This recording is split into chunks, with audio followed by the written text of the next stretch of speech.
time, actually, we are really financially challenged with my family. Nagapaskwela ko sa ako ang igsuon, and wala ko'y choice. Dili ko pwede, wala na ko'y time na mag-retake, na wala ko'y work. So, I decided to have a job as an auditor. So that's my first job in an audit firm. So back then, I was grateful because ang akong sweldo was 5,050, earning minimum wage that time. Why am I grateful? Ang akong baon is only 50 pesos a day. And here I am earning 5,050 pesos. But then, reality strikes. Ako ang nagpaskwela, nag-support sa akong sister in her college education as a nurse, nursing student. So as a nursing student, dako kayo ang tuition fee. And iabot sa point na nag-struggle na ako financially and nabaon ako sa utang. Wala ko'y choice but to look for another job that offers me a higher income. But before that, I still have to pass my another CPA board exam. So I took the CPA board exam for the second time and asked God and told God if He allows me to become a CPA, I will accept it.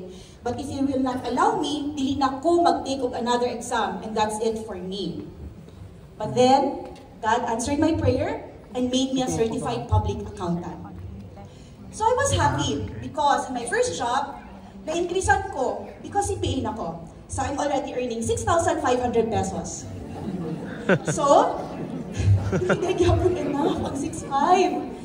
So then, nag-transfer ko sa bank. And they offered me a salary of 7,500. So, that's way back in 2003-2004. Actually, niligay na siya dako na sweldo. So, na-realize ko na ako back then, I really have to find a greener pasture. Kinsa ba dili ang empleyado? Pwede ba na ako makita ng mga employees? Wow! Ako, honestly, I really honor you because I have nothing against employment. It gave food on the table for our family. But, for the past 20 years of working, in the 20 years, I have finally achieved my dream salary. And that was 50,000 pesos after 20 years. So here, nag-work ko sa Mondnisin Corporation, if you know, Lucky Me and Skyflakes.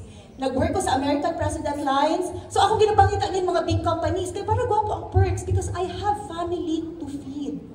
Kinsa diri ang pamilyado?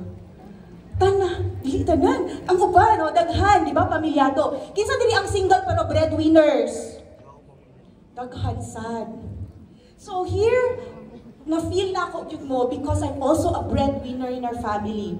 Because ang akong parents, dili pud me well off. So, looking back in those years na nag-work ko, I realized one thing. Dili di ay enough na magsalig lang ko sa ako ang sweldo. Kasi maski pag mutambling ko sa akong boss, split pa ko sa yaha, ang akong 50,000 lang gihapon. Tama ba? Pero naman ko'y bonus. So, usahay, tagan ko bonus kung dili sa puton akong boss sa ako ah. Pero kung sa puton siya, walay bonus si Charmaine. So, we decided sa akong husband na magtukod og business. So, we have 2 massage clinics downtown. We have been operating for 6 years. Mangutana lang ko, kinsa dili ang mga empleyado pero naga-sideline? Na, naga-sideline, naghansa, di ba? So nga naman, ay, dili na maulang because it's really practical. Kasi kailangan natong sideline, tama? Dili pwede na isa lang ang ato ang job. Dili pwede nga isa lang to source of income. Because I've been through a lot of companies and daghan dito nagsarado. Tama? So kailangan nato manigurado. But then, sa among gitukod nga spa business, I thought, dali lang siya, gamay lang man nga negosyo, dili man siya multi-million business. So I thought, dali lang. But then, nakita na mo ang kalisod on how to build a business. Number 1, Business Bureau. Number 2, Bureau of Fire. Number 3, the BIR. So, Correct yun. aside from those government agencies na apakaisipon, customers, saan mo pagkuha sa mga customers, advertisements, marketing, dapat gwapo ang service, education sa mga therapists, and of course, ang among mga therapists. It was really challenging for me. Kaya 9 times, mga absent lang yun sila tanan, alangan ako'y mumasahi sa mga tao. Diba? So, niabot sa point na, kapuya, oy, challenging siya. But then, padayon lang ni. Because we are hoping na one day, sige lang, we will grow big. Magdaghantag branches. Mo mong goal sa kong husband. But then, COVID hit us. And wala may choice but to close down the business. Kasi magpamassage. Dili man ni anak ko dato para suportahan ang cash flow sa company. Tama? So when COVID, naabot ang COVID time, we have to sell it out, palugi, close down, and we thought na mga na dito, wala na may business. So that time, I remembered praying to the Lord. Anak ko sa yaha, Lord, since wala naman may business, pwede ko mangayo o business sa imo. Number 1, Lord, kanilang akong gina-request.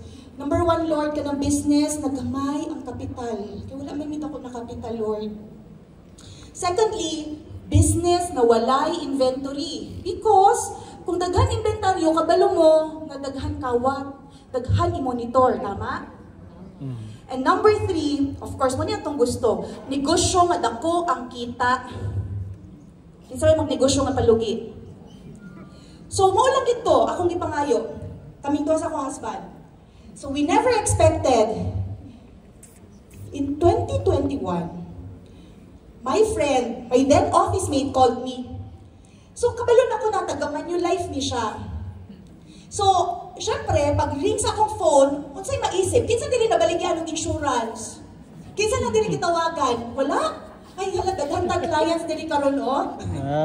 So, actually, di ba usually, pag ginatawagan na ta sa atong friend nga, hala, nagabaligya ba yan siya insurance, or networking ba yan siya, etc.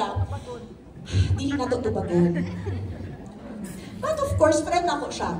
I-answer na ako ang call. Pero nagahuna-huna na ako, paano na ako siya i-reject ha? Nag-iisip ako ng script. Okay? It's either baligyan ko niya or i-recruit ko niya, which I do not like.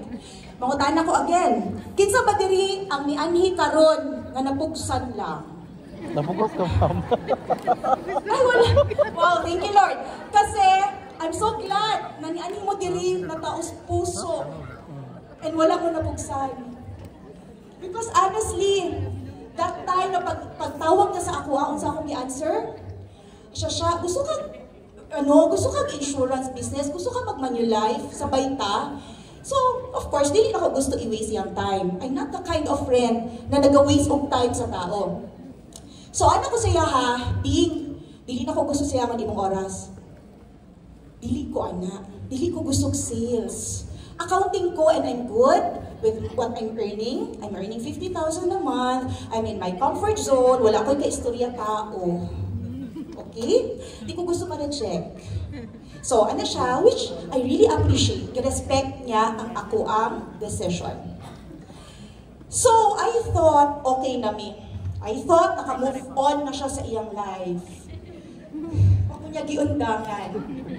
So, gitawagan na sad ko niya, ipa-istorya ko niya sa iyang manager.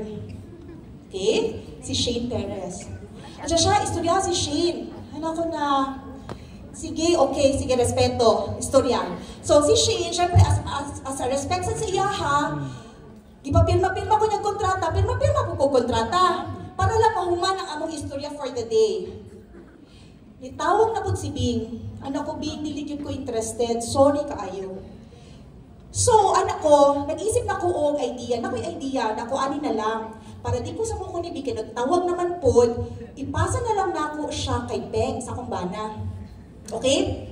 So, sa akong bana ron, anak ko na, Bing, ani na lang, dili ba siya ko interested sa mong gina-offer. So, pasa ta ka kay Beng. Okay? Kasi si Peng kasi open-minded to, pero dili ko mag-promise anything because si Peng is very busy with the business. Na. Pero ang purpose din ako is para din ako sumukon. Okay? So, ditawagan niya si Peng, muna akong bana, and then, natingala na lang ko one day, si Peng ni Anhi sa COP. Pag uli niya sa balay, excited kaayo. Lingon nga, B, gwapo kayo Manulife, gwapo kayo incentives. Magtupad na gid mo imong pangarap na mag-travel-travel. Gwapo kayong income. Ko, oh my gosh, mali man yata akong desisyon. Imbis na si Bing, di na ako patawag. Duha na hinoon sila ang nagkulit sa ako ang isang pagidnaa sa balay. Saan ako pagtakas? So, daghan mga nights or daghan mga days, walk out, pag-away ni, kay sige na lang Manulife everyday, Manulife ang madunggan ko, dili lagi ko Manulife. But then, I don't know what God's plan is. Because I believe in Romans 8:28, and we know that all things work together for good to those who love God, to those who are called according to His purpose. Palangga ko ni Lord. And that's the reason why He gave me a problem. Kinsa diri ang walay problema? Sana all. Wala. Kinsa diri ang naay problema? Taas ka mo, no? Titatanan, di ba? Thank you, Lord. Because katong nagka-problema ko, to be very honest, kabalo mo sa akong problema? Ikuha ni Lord ang dako na chunk sa akong savings. I don't know why, I don't know kung sa'y reason niya, pero kato ano sa akong life, kato na face akong life, nag-worry yun ko to the point na nag-aisip na ko, hala Lord, 20 years na ako nagatrabaho, kanilang ako ang nasave. Tapos pagkuha ni mo ani Lord, 20 years kung magtrabaho ko, subutang na to 20 years ago, mo niya akong problema kwarta. Kung wala ko himuon na pagbabago today, 20 years from now, maogi hapon ang ako ang problema. Kwarta. Tama ba? Tama. So, nanita ko counsel sa akong bana. Of course, bana na ko siya, kinsa man ako pangutan-on. So, ano ko, pwede ko ni matabangan ako problema sa kwarta, ingon ani na, mag-second job na siguro ko, mag-VA ko, etc. Siya, ha? Ano ka mag-VA? Diba dugay na takaginain na mag-Manulife ka? Oh my gosh, ang napunta din sa Manulife. So, walk out. Pagsulod na ko sa room, i-remind ko sa Ginoo, obey your husband as to the Lord. So of course, si Lord naman ningon ana. Nigawas ko balik, anak ko, sige, mag-Manulife na lang ko. Kaya mo man kaya imong giingon, mag-Manulife ko, sige, testingan nato na. So kinsa diri, ang napugsan lang og anhi.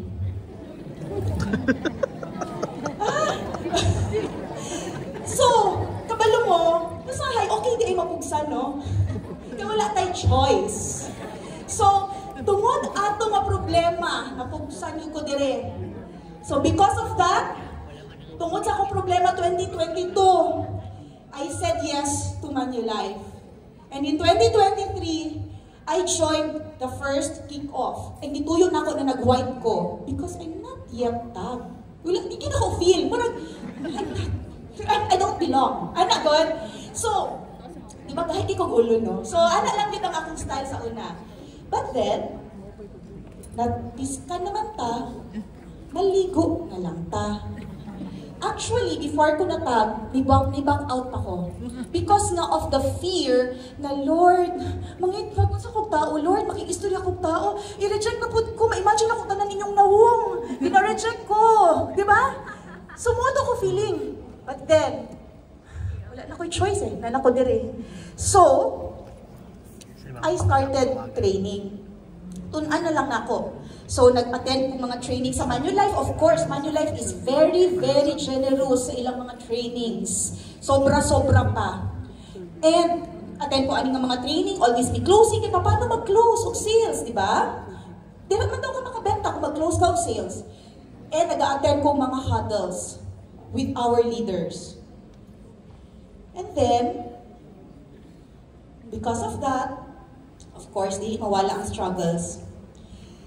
In every sales man good, naagit yung mga struggles, maski dili sa sales, di ba?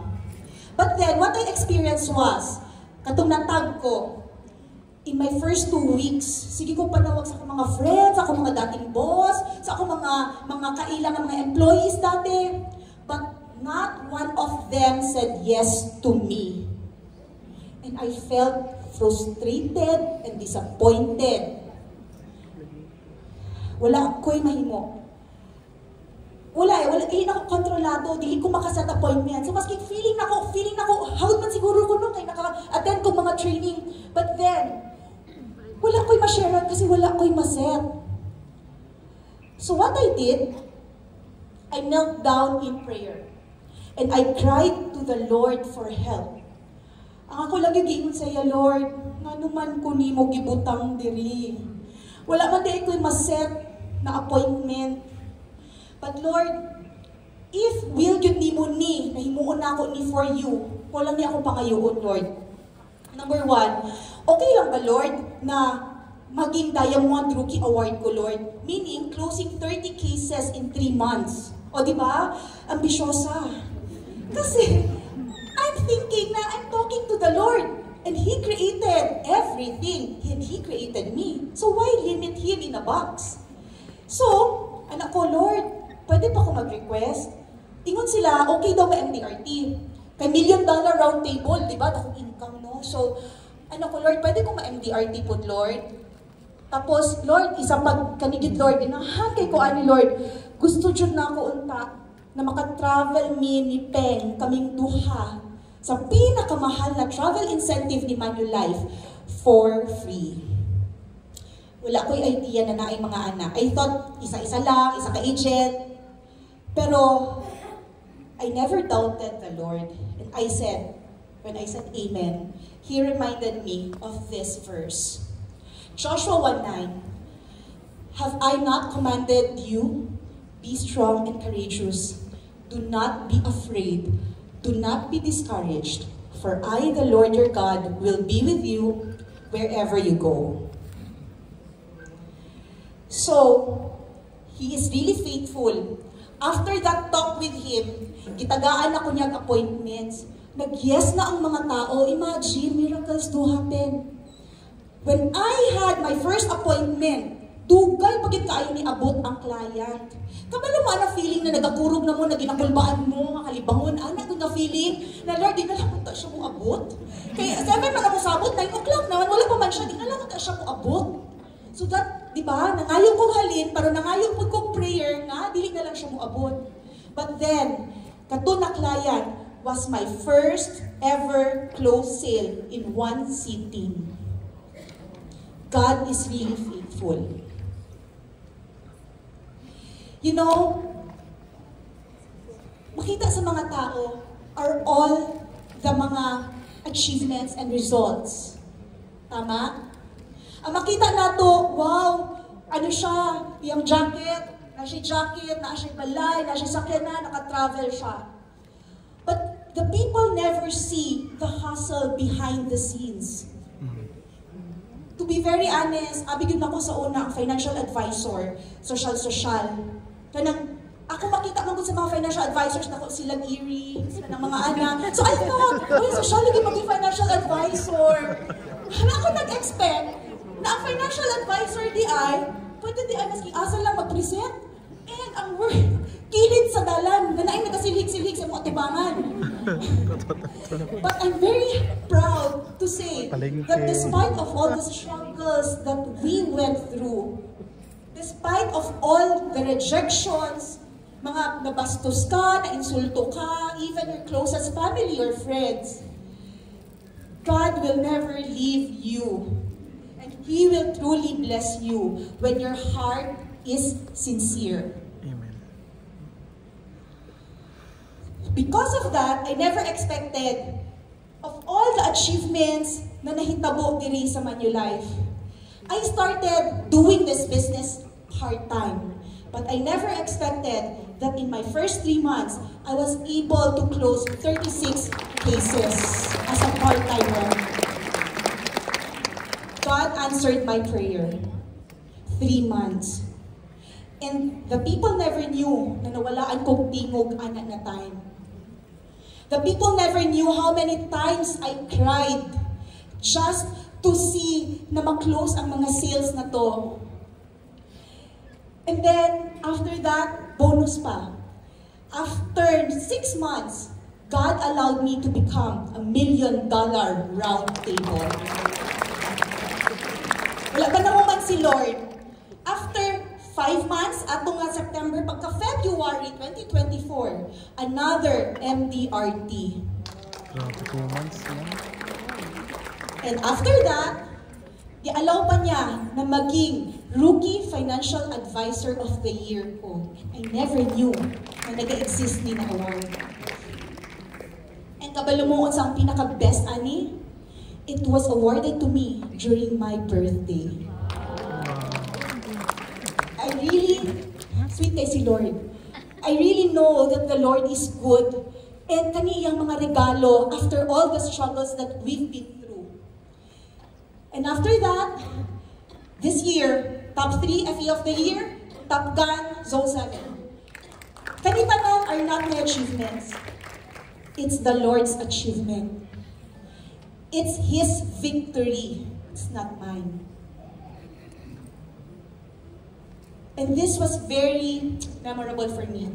Kabalo mo ka ng Zenith Club, Mang Good, giampuan yun ako na wala siya ko kabalo sa na pag-achieve. Kaya pag-announce sa Manulife na Zenith Club, top 20 lang daw ko ang dili sa Philippines. Anak ko, grabe, oy, hawag naman kayo mga taga-head office, taga-Manila, taga-Kikhaw, Cebu. But then, I never expected, when I prayed for that, na-appeal ko sa top 20 nationwide, top 200 all over Asia. And that comprises 0.1% of the entire financial advisors. But you know what's the biggest achievement I had so far in this business? It is helping my friend to get a claim. My friend had a stage 0 to 1 breast cancer last year. When she took a policy from Manulife, wala ko nag-expect na mahitabo ni sa iyaha, and it was asymptomatic. That time, mag-upay ang policy. And that's the reason why anak siya diri. It took time na ma-approve niya ang insurance, but still, God is on time.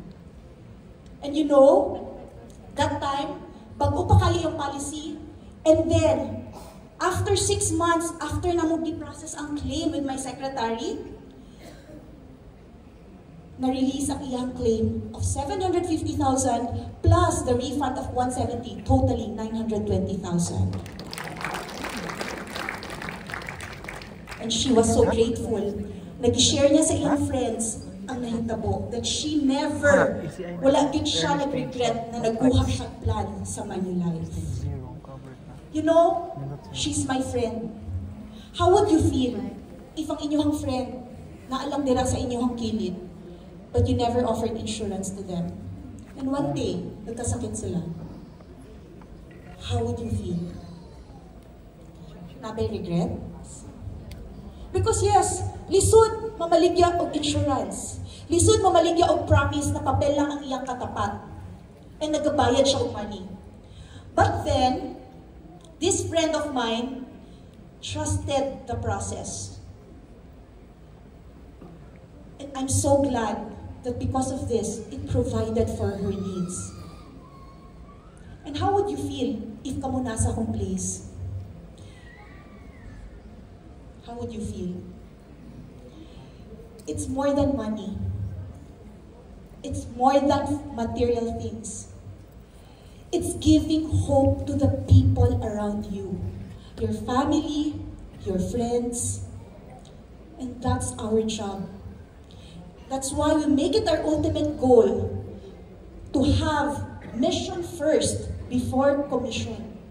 Every time we speak to our clients, we never, dili gid mo tan-aw sa ila nga peso sign sila, kwarta sila, or passport sila.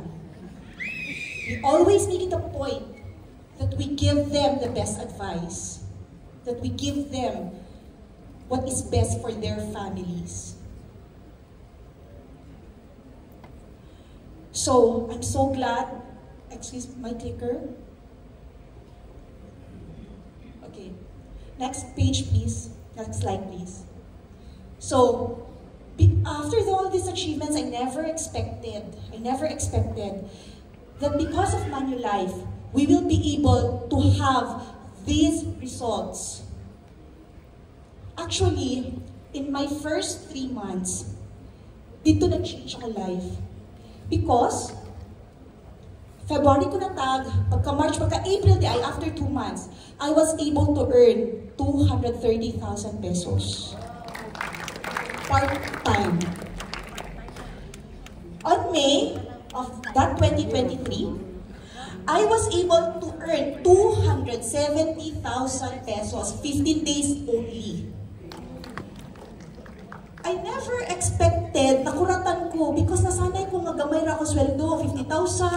So ikaw, kung nasanay ka na makuratan kag ana na income. But last February 2024 was the breakthrough.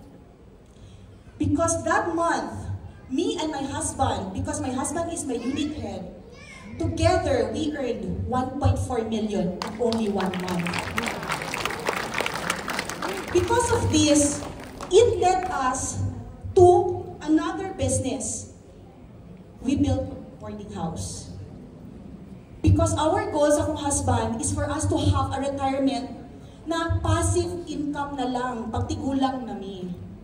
So this is one way and one reason na nakatabang gyud si Manulife ug dako sa amoa. Because we are able to have another business. And at the same time, it's also my dream come true to travel to different places, especially in Europe. Kasi di ba mahal kaayo sa Europe, tama? And it was my long dream. 40 years old ako, kana sa ako makatod Europe, may matungtag 25 years old, nakaadto na sila. Ako wala pa. But then, okay lang, i-accept na ako ang fate na basing dili gyud ko para sa Europe. But God gave me hope in Manulife. We are happy that we are able to go to these places and we're able to experience the different creations of God na makita nimo kung unsa ka gwapo. And here in Iceland, God allowed us to travel for free na kaming duha ni Peg libre. God answered our prayer again. Specific prayer, Iceland pag yun. Diba? Layo kayo ng Iceland.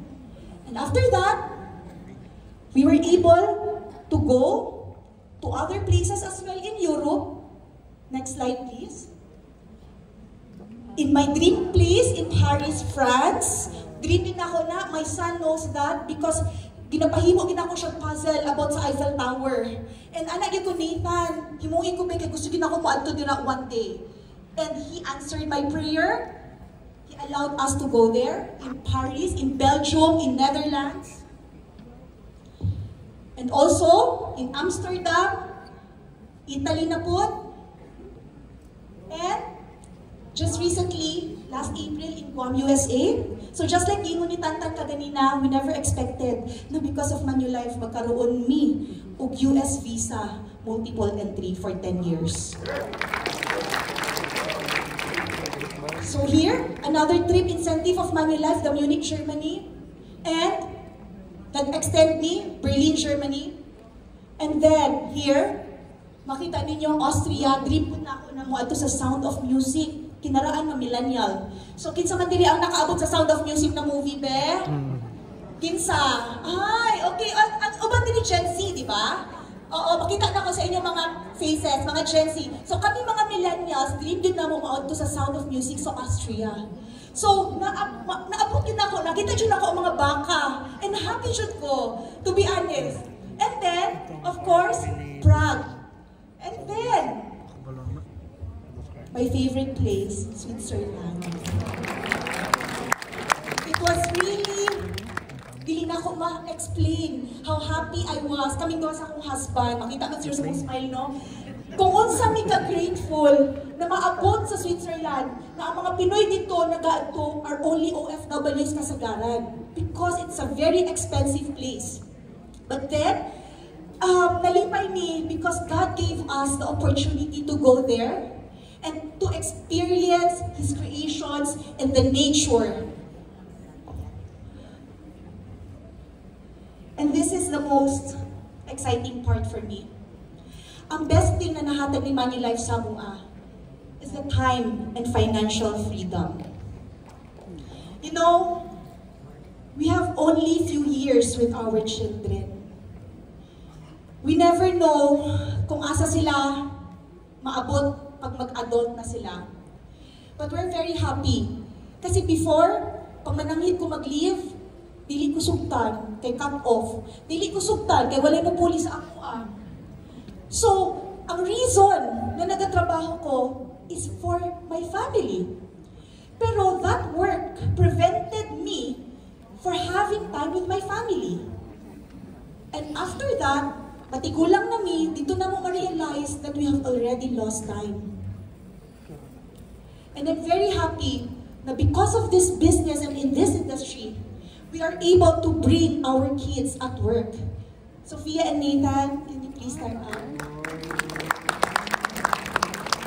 These are the reasons, they are the reasons why we do what we do. Lisod kaayo maging insurance advisor. You may sit down now. But because of them, every time I see their faces, they're the reason that I wake up every day. They're the reason that it's okay to face rejections. They're the reason that it's okay to struggle. Because they are my why. What is your why? We never know what will happen next. We are creating memories, adding memories sa ilaha. And always, per mi kiniingon sa akong mga anak, Mommy, every time we see this, makaiyak ako because I remember this time, nag-South Korea tayo last year. Because this was our first international trip together as a family. And I'm very happy that we were able to bring them there because of the commissions that we earned from Manulife.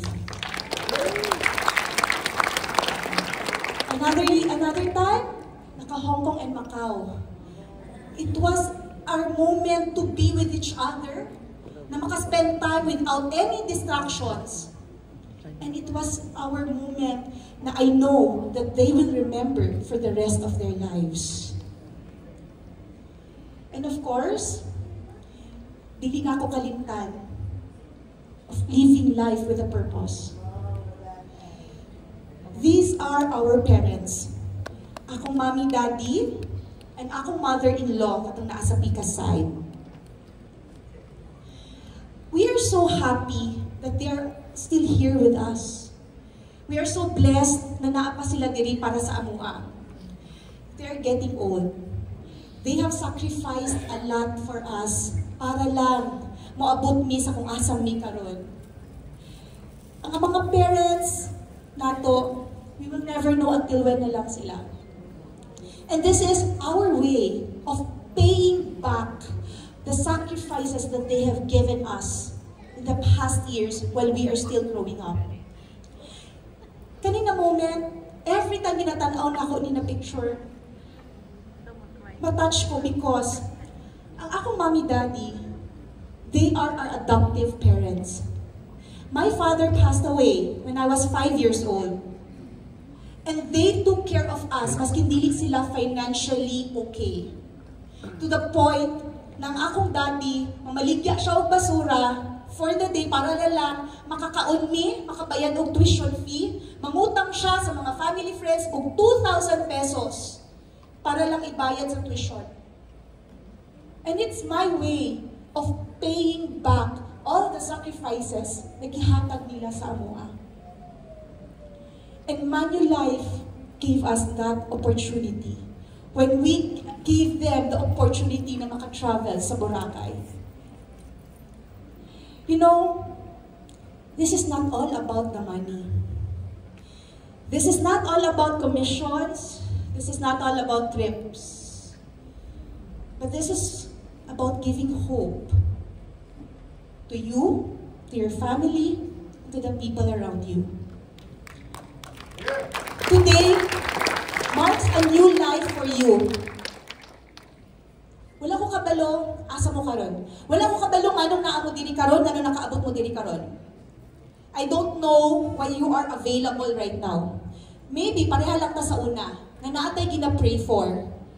Maybe karon naatay gina-pray na Lord, tabangin ko financially, naglisod ko, daghan ko problema, wala ko'y pangbayad sa tuition sa akong anak, na ako'y mga utang na kailangan bayaran. I don't know where you are right now. But all I know, God is saying to you right now, have I not commanded you? Do not be discouraged, do not be afraid, for I, the Lord your God, will be with you wherever you go. The ball is in your hands. I am Charmaine Uyo Campo. To God be all the glory. Yes. Thank you very much. That deserves a louder round of applause to our life champion, Charmaine. Ganda naman. Well, grabe no, truly inspiring and grabe, a complete example on how to be a life champion.